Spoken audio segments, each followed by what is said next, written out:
Man, what's going on, everybody? How's everybody doing? What's up? I'm doing good. I'm feeling great. Glad to be here. Man, I'm here with Al today. I'm here with Ruben.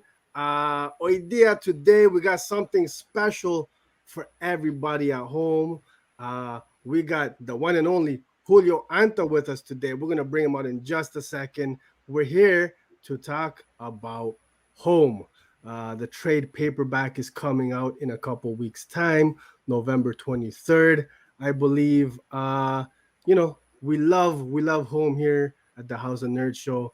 It is one of the best miniseries of the years. Very important, muy importante libro that everybody should be reading, man. Everybody should be checking this one out. Uh, you know, Comic readers, non-comic readers, is for everybody. We're excited. We're here, and we got Julio. He's waiting. So let's bring him on in. Vamos, let's go, Julio. How you doing, my man? I'm doing good. Thank you for having me here, guys. Woo, I'm I'm nervous. excited to talk about the book. You guys have been big supporters. Oh, we love it. We love Home, man. Home is that's big time. That's big time for just readers who like to be entertained. Uh, it's telling us something important. And for me, a special, we got Latinos creators coming up, man, making big moves in the game right now. I think that's very important thing, representation, and seeing us Latinos winning, man. And not only that, but just putting out amazing content that everybody can enjoy. For sure. So thank you for coming on and hanging out with us today, Julio. Thanks for having me. Much appreciated. For those readers, viewers who may not be familiar with yourself and your book Home, can you tell us a little bit about what the book is about? Yeah, for sure. My name is Julio Anta, writer here in New York, and Home, which this is the trade. I just got my comp copies in, is a story about a young boy who is separated from his mother at the U.S.-Mexico border, just as superhuman abilities begin to manifest inside of him. And that's kind of where we kick off with the story. 5-issue miniseries from Image. Now it's collected in the trade paperback, and it'll be in comic shops on November 17th. And in bookstores and anywhere else that you buy books on November 23rd. Yeah, so we have very much looking forward to this trade paperback being released. As you said, it's about we got Juan and Mercedes, the mother. They're a Central American family migrating to the United States, and a very relevant story. Considering the climate on the border, in the southern border, the last several years really, and continuing right now.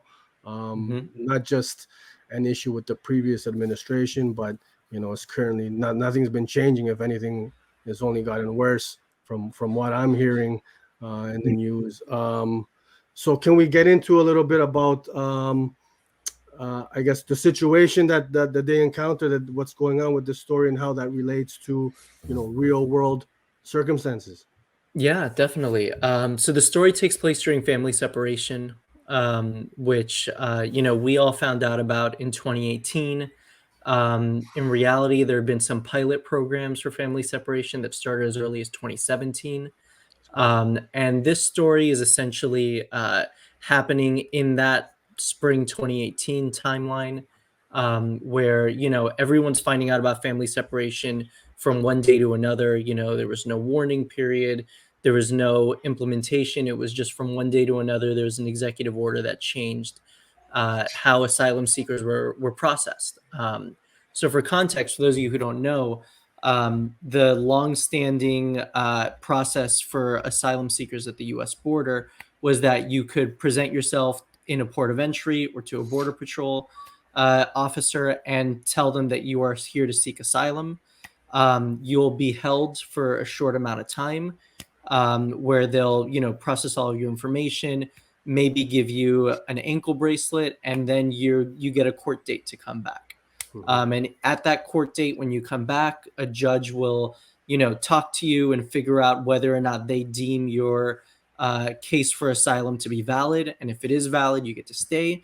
And if it's not, then you're deported. Now, that's how it used to be. What happened now in the spring of 2018 was that a zero tolerance policy was put in place. Families were separated, children were taken from their parents, and many parents were just deported while the children stayed in, foster home situations, foster facilities, with no way of reconnecting these children to their families, and no information on what was going to happen next. So that's pretty much when this story takes place. And it's, simply it's a story about a young boy and his mother. And the little twist on it is that he has superhuman abilities that are beginning to manifest with his changing stress levels and everything that he's going through. So that's really where we kick off. And, what I like to say to people is that, while the situation at the border has been politicized and there's a right and there's a left and there's different views on it, this is not a political story. This is really just a story about a family and how they experience this highly politicized situation. And this really just like heartless and callous situation that is meant to be used as a deterrent to other families to come. And they're really just stuck in the middle of it. Yeah. For me, that's why I love Home so much is at its core, it's just about this family, this mother and this son, separated, trying to get back together, the struggle the situation that they find themselves into. And then you got that twist there with this emerging superpowers. It's not a superhero book, but No. there's that twist. The entertainment factor is there. Just an emotional, powerful story. And I think I need to say right off the bat, thank you so much for putting this book out there. Thank you. Yeah. No, thank you guys for reading and for banging the drum, letting Aplauso, people know un about it. aplauso, Because un aplauso. gracias. It's just, man, I gotta tell you, from the very first issue, I don't think I've been so moved, just moved, and in so many different ways, reading a comic book, from just an anger, a visceral anger, to sadness, to fear for these characters, man. Legit, just sad. And then at the end of, in particular, at the end of issue 1, a little bit of hope, Yeah. with that twist. I A loved little it. bit. You Just a know, little bit. Yeah. I think when I've got it here somewhere. When I read, where is it at? When I read issue 1, at the end there, I did one of these. Just woo, my man Juan is, okay. Let's see where this goes. You got me right away from issue 1, and I think a lot of readers, it just it hit home. Yeah. And you hit on a good point there, which is anger. This book was written from a place of anger. Yeah. I was seeing what was happening on the news just like everybody else. Spring of 2018, we're a year and a half into the Trump presidency at that point. Yeah. And we're all in this constant cycle of rage from one thing to another, with no real end in sight. And then, they were all bad. It's not to say that one thing was worse than the other. We had all sorts of crazy things going on. But with this one, this one like really hit me. It hit me because my father was an asylum seeker. He was a Cuban exile as a 5-year-old. On my mother's side, my grandparents were undocumented from Colombia. And at the time that this is all happening, I'm a new father.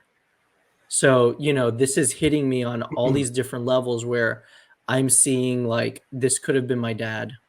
this could have be my son, you know, and even if I didn't relate to it on that personal level, I mean, I think you know, at least, you know, 50% of the country at least saw that this was such an egregious and horrible and like sickening thing for this country to do, you know. So for me, I kind of just like dove into everything that was happening. I was watching interviews from like local news coverage. I was listening to interviews with families. I was reading everything that I could, not knowing that I was going to write a book about it, you know, but just like in this weird way of coping with the anger that I had, I just like dove into reading as much as I could about it.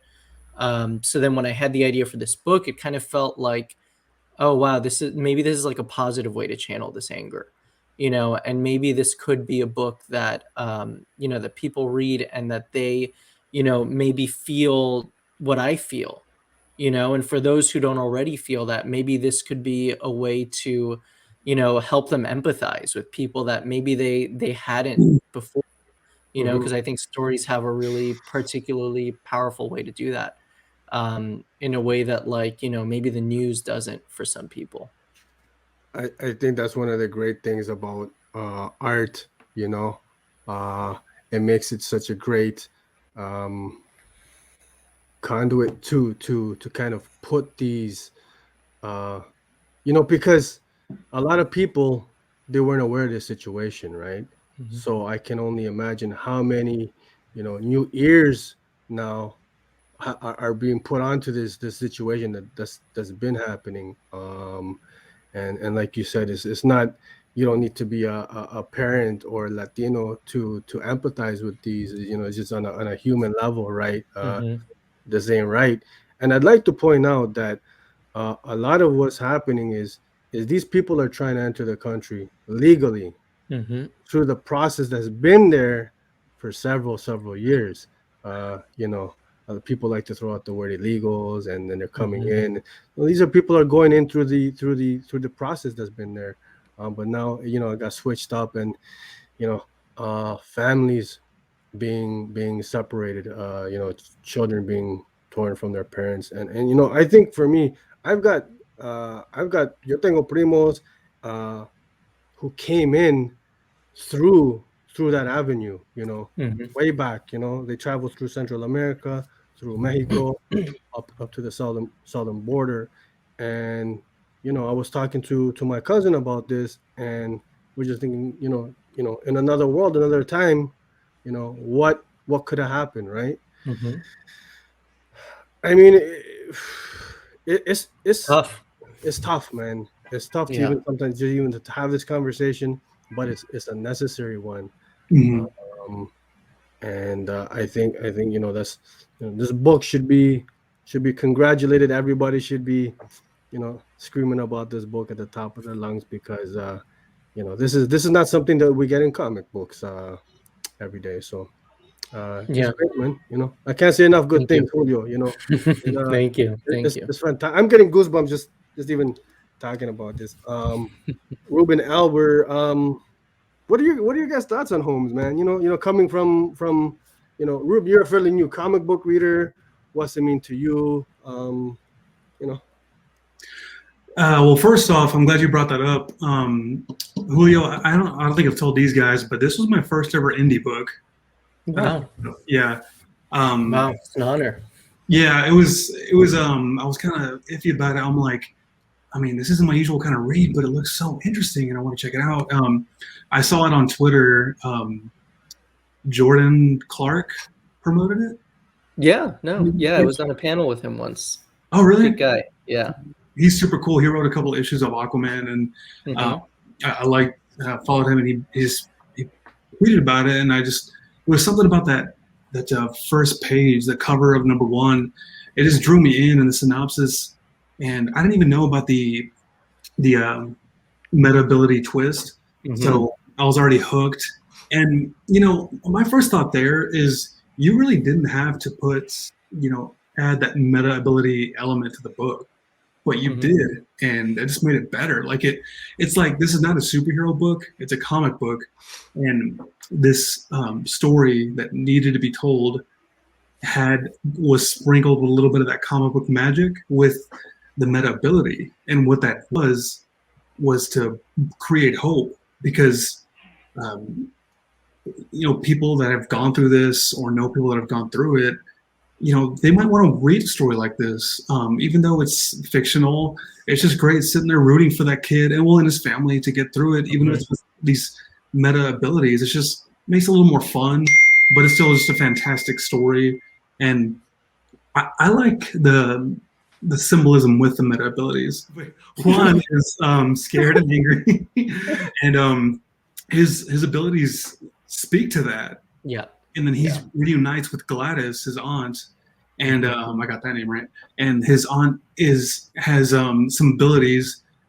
From what I read, it looks like she's been like the big sister, and for his father, she looked out for him, and she protected him and taught him and guided him. And now she's doing it for Juan. And I feel like her ability to throw up barriers, I feel like there's also some symbolism in there for sure as well. That's what I picked up. I could be completely wrong, but it just got more and more fun with it. And then her kids, his cousins, have a little bit of a superhero tag team going on in their town, which is cool. And I gotta be honest, like I have a lot of hope for the future for this series. I see a bright future for it, because the ending isn't, it wasn't necessarily a happy ending. No spoilers, but I gotta ask, in this universe, in this world, are the people with meta abilities, is it limited to only those of Juan's bloodline, or are there others out there that have unique abilities? Yeah, no, it's just his family. And that's something that we'll definitely explore in future volumes of the book. But people can come back to this interview if I change my mind. But no, it's this, to Sergio's point, this is not a superhero book, but it is a book with people who have these like meta superhuman abilities. So I'm not trying to open up this huge world where like, every Latino has superpowers or something like that. This is about this one family. And the villains of this story, they don't need superpowers. They're as villainous as they have to be in real life. So yeah, the powers are just limited to them. But to what you were saying earlier, yeah, every single person's powers have to do with what's going on in their life.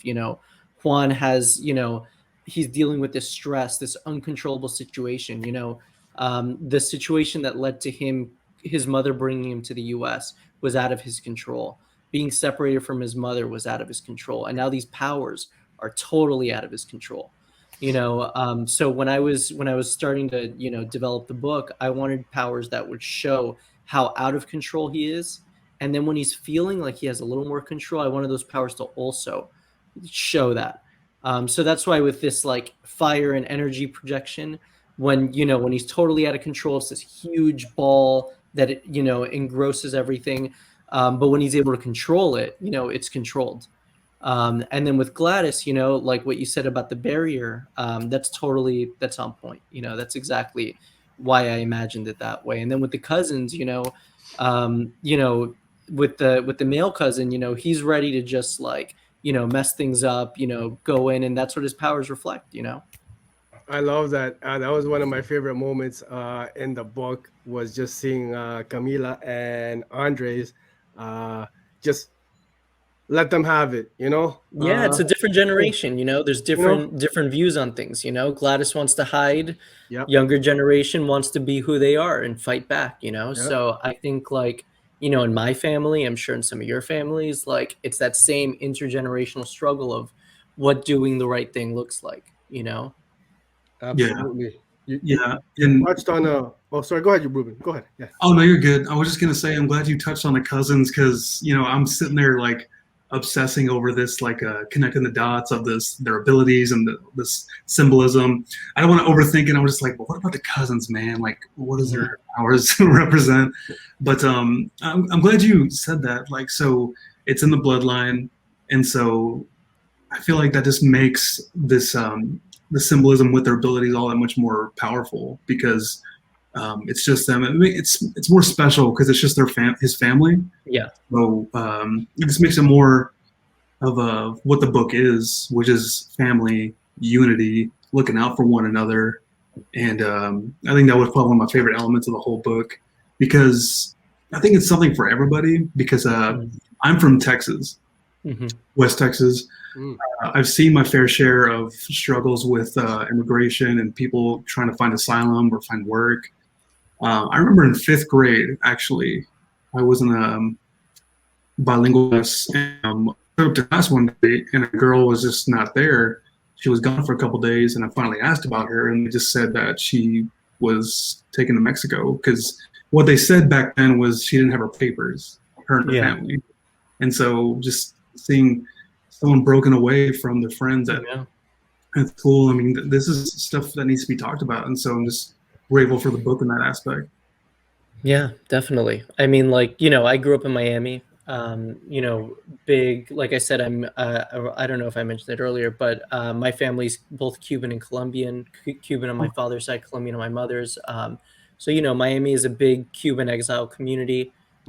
Cubans have had, you know, a special privilege when it comes to immigration laws, where, you know, for decades they were able to, seek asylum in the U.S., come here without any sort of documentation, and obtain asylum, which, you know, if you ask me, that's how it should be for everyone. But, you know, because of that sort of special status that Cubans have, Miami is this huge, you know, Cuban capital of the world, essentially, you know.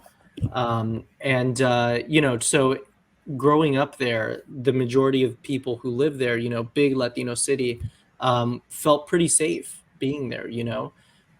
As I got older, we started seeing a lot of other people coming in, a lot of Venezolanos, people from Ecuador, people from Central America. And I know now, I didn't know as a kid, but now, you know, keeping in touch with certain people, I know now that some of them were undocumented, you know, and many of them didn't even know that when they were, you know, when we were in school together. So, you know, a lot of this is based off of, you know, stories of people that that I knew growing up, my grandparents who were undocumented, and obviously like what it was happening at the time in 2018 with family separation, and you know, the continuing, you know, it's a cyclical situation at the border. You know, no matter who's president, it might be worse during one president, but it isn't necessarily great under any administration, you know. So, you know, unfortunately, it's a story that'll be relevant for a long time. You know, but yeah, you know, that story that you just told, that's it's a story that a lot of people have seen, you know. Yeah, and I love how in the first issue, I'm sure the president gets brought up, but it's not a name drop. And then shortly after, it's like, hey, did you hear there's a new president, and here's the new policies. This story, like, the problem isn't from a single president. This has been going on for a while, and from the like previous presidency and the current, and it's just nothing's changing. So it's not a single person's fault. It's just a problem that's been going on for a while that needs to be nipped right in the bud. So I appreciated that in the book. Thanks. Yeah, you know, yeah, like one thing that I do want to make clear when talking about home is that you know, you read the book, you know, it's not a book about Trump, you know, like it's not, we don't talk about that. He's not the focus, he's not the point of the book. But it is a book that takes place in a time where there was a unique policy, which is family separation, you know. And family separation is not something that happened under other presidents. You know, this was something that happened during a specific point in time, that, you know, for me, it was worse than anything else that's happened. But the neglect that every president shows at the border is the same. You know, the cruelty for the most part is the same. You know, Obama deported the most amount of undocumented people, especially the majority of them which had no criminal record than any president in history. So, you know, this isn't a book about Republicans or Democrats. And, that's also not my personal perspective. I think what happened during family separation was, kind of like the pinnacle of how bad it is, morally for me. Um, but to your point, no president has, you know, done a good job at the border or done a humane job. Every single president has had extremely inhumane policies that have treated, asylum seekers, immigrants, whether documented or undocumented, but mostly Latino immigrants, with just complete, just horrible treatment. Yeah, and you see it happening, and lately in the news has been, I believe, the Haitians, right? Hmm. Um, Yeah, that we see it situation happening there right now under this administration too. hasn't changed. Just to move things on a more positive note here, we spoke about, family being the core of the story here Yeah. in home, and I've had the pleasure of seeing my friends being put onto this book. I've got a good friend of mine. He's about my age. He's got a young son. Um, and I told him about the book. He said, "Man, that sounds great. I love it." He said, pick me up the copies." So I finally was able to very recently get him the full set 1 through 5, and now he was able to Oh share man. that with his son, and Latino, he's Chileno, um, No, that's amazing. and he just sent me a text the other day. I wish I could show you my phone right now. He said, "Man, that's Chris Jr., my buddy." He said Chris Jr. loved it. Oh, It was. He says, even my friend, it moved him. It moved him in a way, and this is a book for everybody. That's that what. means a lot, man. Yeah. That means a lot. I appreciate you putting them onto it. I'm glad Yeah. they found something in it. It's a weird, I'm always tempted to say, I'm glad you enjoyed it. I hope you enjoy it, but like, we all know that it's a tough, it's a tough story, but I'm glad that that they found something to connect with in it. It is a That means a tough lot. story. That's a good point, but it should be. Yeah. It should be. The subject matter should be tough. It should, it should make you feel that kind of, just that it should upset you. If it doesn't, well, I don't know what to say about that. Yeah. So Yeah. not only my friend, I was able to share this book home with my son, and I got a little video, and just a heads up, Mm. I didn't want him to know I was recording him. I wanted a candid thoughts from him, so I'm gonna share that here with you, Julio. Let me see if So, I can get. Papa, why did you like home? Why did you like home? Because it's able to educate you on something, but also make it fun to read, and like, it's not something that's just like because most people, when they read something, they want it to be fun and exciting.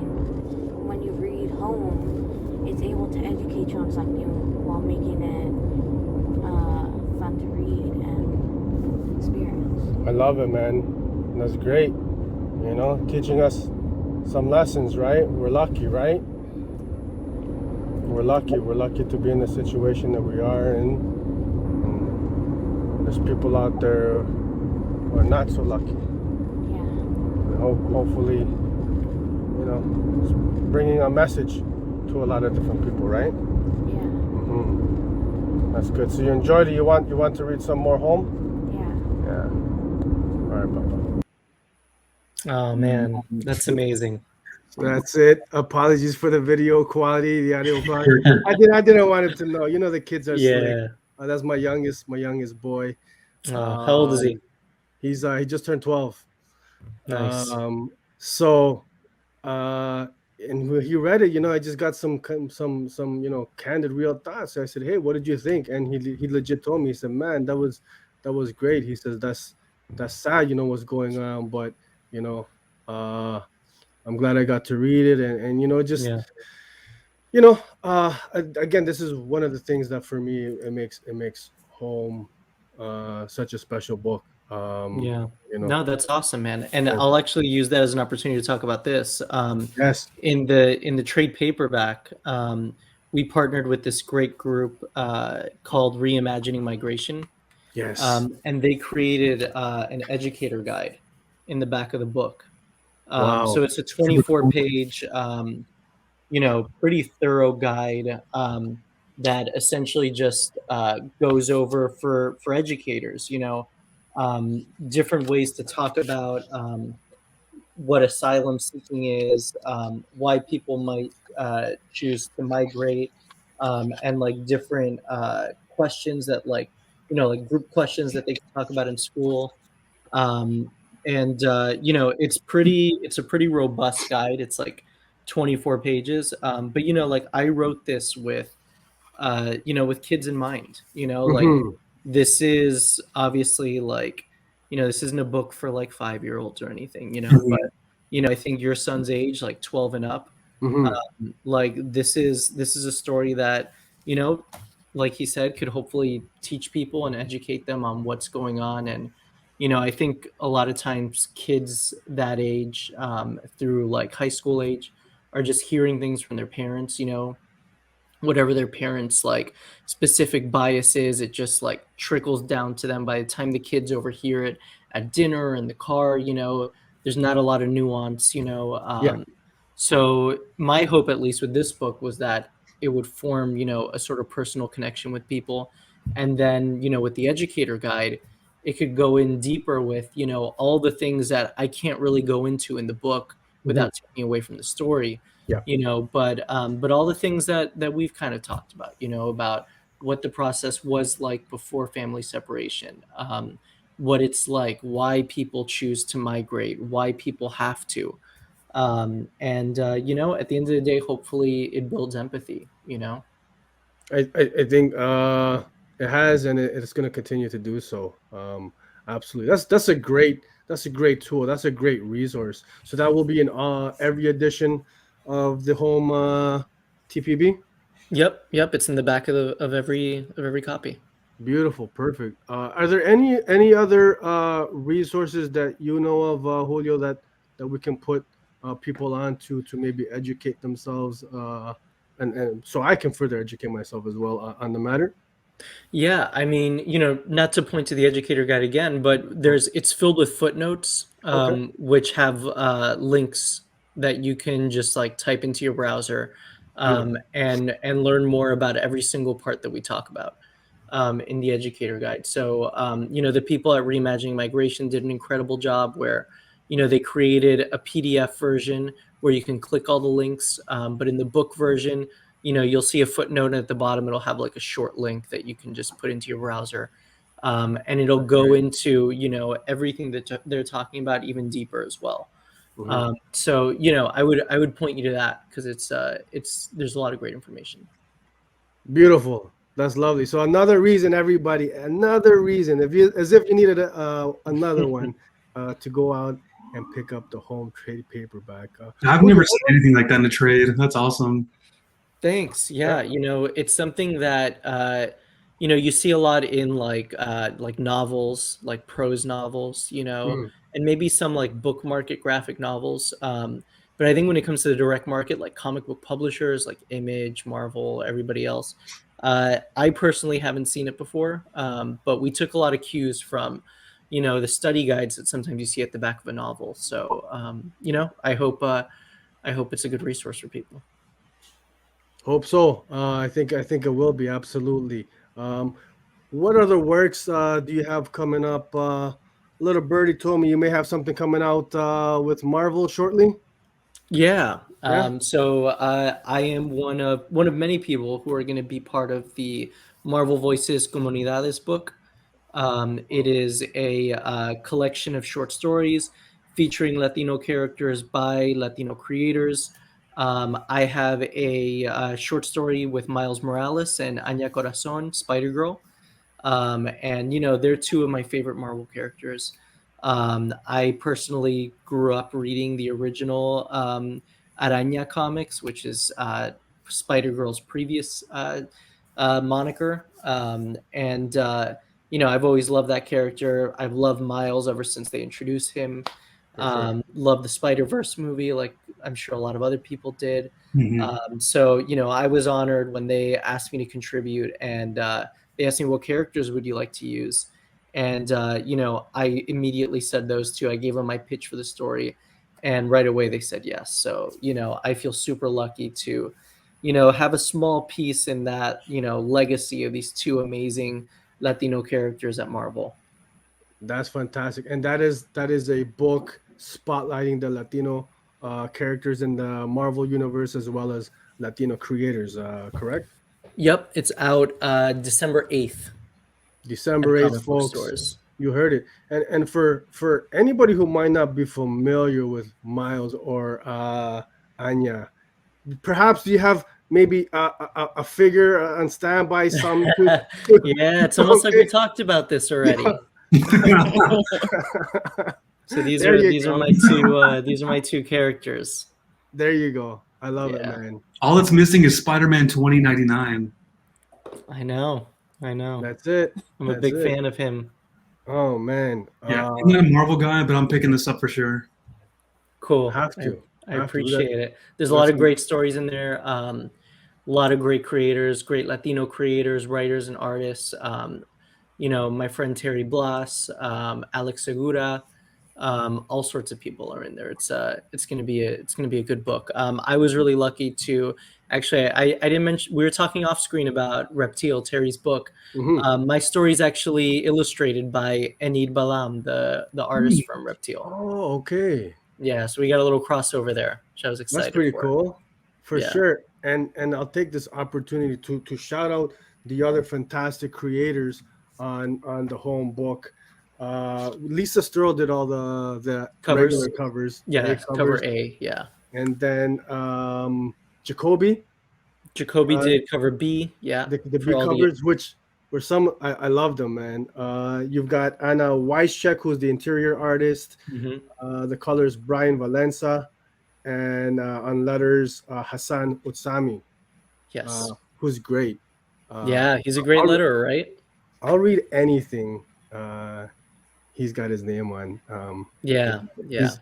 And you seem to work with him quite a bit, eh? Yeah, I mean, he's lettered everything I've done so far. Not the Marvel book, but he's lettered all my short stories that I publish on my website. All of them are 4 to 10 page mini comics. Quick in and out stories. Jacoby Salcedo, who you mentioned that did cover B, he's illustrated 3 out of my 5 mini comics. He's also the illustrator on my upcoming YA graphic novel called Frontera. That's right. You've got a graphic. Okay, so can you tell us a little bit about that?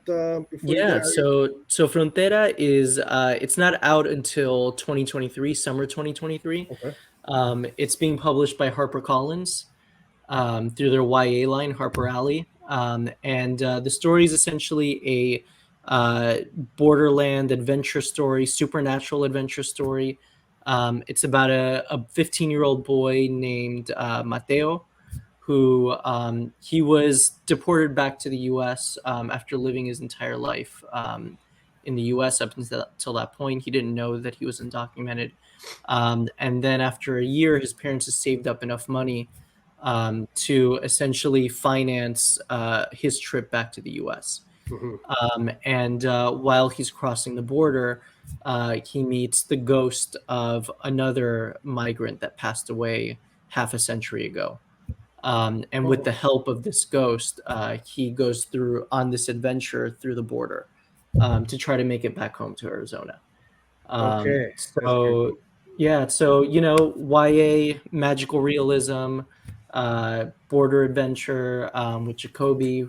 He's, a little over halfway done illustrating the book already.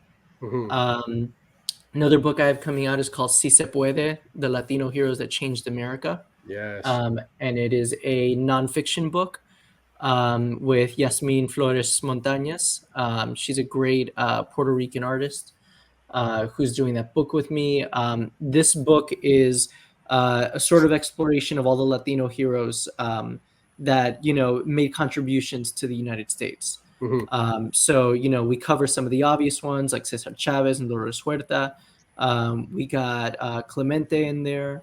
Roberto We Clemente. do, yeah. We got a whole I chapter love it. dedicated to him. You hooked me Um, already. I love it. Okay. we got a chapter on Latino scientists, like Ellen Ochoa, the first Latina to go to space. Yeah. Um, Mario Molina, who discovered the hole in the ozone layer. Wow. Um, we got a chapter on entertainment. So we got everyone from Desi Arnaz to Rita Moreno to J Lo, Okay. and then we got a chapter on the future also. That's talking about people in present day, people like Sonia Sotomayor, a bunch of activists, Latino activists that are active today, Okay. and yeah. So that book is being put out by Penguin Random House. Okay. That's fall 2023. And I'm really excited by that. It's if any of you guys are familiar with the Black Panther Party graphic novel that came out, it's by that same publisher, 10 Speed Press, which is an imprint of Okay. Penguin Random House. So it'll be very similar, like in format to that book. And yeah, so a lot of projects coming up. So Those are 2023 sounding like a big year for you then, Julio. Yeah, I got those two in 2023. Yeah. I've got some others in 24 that I can't talk about yet that aren't announced. So, we're going to keep it Okay. going. Is graphic novels or Mhm. yeah? Graphic Okay. novels, picture books also, but Man, nothing that's been announced yet. that's okay. Fully understanding, man. Looking forward to hearing the news on that great stuff. Um Before we get out of here, I quickly, people should be checking out. Is it julioanta.com Mhm. where everyone can find your collection of short stories? Yeah, so there you can Yeah. read my short stories for Yeah. free. Yeah. You can get information on how to pre-order Home, Yeah. which you can get it all the regular places, your local comic shop, bookshop.org, which supports local bookstores, Amazon, of course, Okay. Target, all sorts of wild places. But I've got yeah. I've got my trade paper. I ordered the one with the limited edition book plate Yeah. So by I'll Anna. mention that too. Yeah. There's two places you can order to get a limited edition book plate, which I Mhm. think I have one around here somewhere. I don't want to look around for too long, but I know I have one here. Oh, here it is. It's you can order from Organic Price Books or from Third House Books, Okay. but this is it right here. So it's a great inked illustration by Anna Wiesczczyk, Mm-hmm. and I signed them all. She's in Poland, so it's kind of difficult to get her to sign things, but For sure. it's adhesive on the back, so it's meant to just be Okay. placed right on the inside of the book here. So Oh. That's super cool. Do yeah, you got your copies on order there, Al Ruben? No, it's okay, Al. I got a copy Yeah. with your name on it. You know I got you. You Thank know I you. got you. I saw that. I saw you posted that, Julio, and it took me about 30 seconds to Quickness. order with the quickness. Add to cart. Quickness. Oh yeah. So looking forward to receiving that. November 17th in store in comic book shops, the 23rd at your your bookstores like Indigo Chapters, all that good stuff, Barnes and Yeah. Nobles. Yeah. Julio, I gotta say thank you once again so much for Thank you. coming Thank you, through, guys. hanging out with us. Not at the House of Nerd today, is the Casita de Nerd.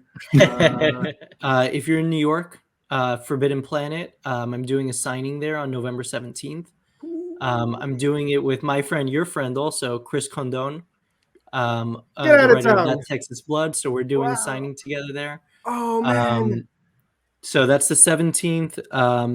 The 24th, we're doing another signing in Brooklyn at Bulletproof Comics. Chris and I together again. And I'm actually looking here because I have this list. Yeah. November 22nd, Third House Books virtual event with Abir Shinawai. She's the one who put together the educator guide. Okay. So if you want to hear a little bit more about the educator guide and how to use it in classrooms, we're doing that virtual event with Third House Books. Okay. And then the 23rd, Alex Segura, which I mentioned earlier, we're doing a virtual event together at Books and Books. So great Miami independent bookstore that I kind of grew up on. But yeah, so, you know, if you listen to this before any of those, 2 in-store events, 2 virtual events that you can check out.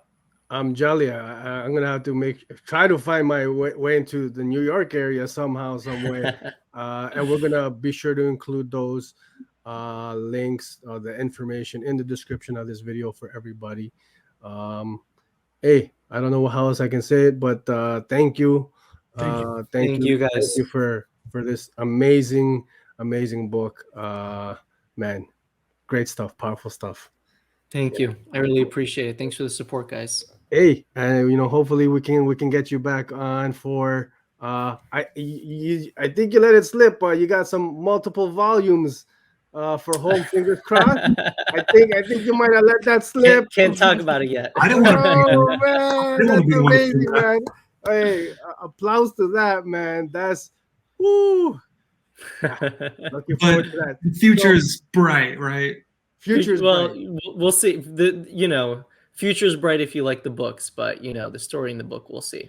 Everybody needs to go out and cop this. Required reading, folks. I don't know how else to say it. Fantastic stuff. Thank you. Have a good night, Julio. Thank you. Appreciate guys. everything. All right, guys. Take care. All right, cheers. Bye. Adios.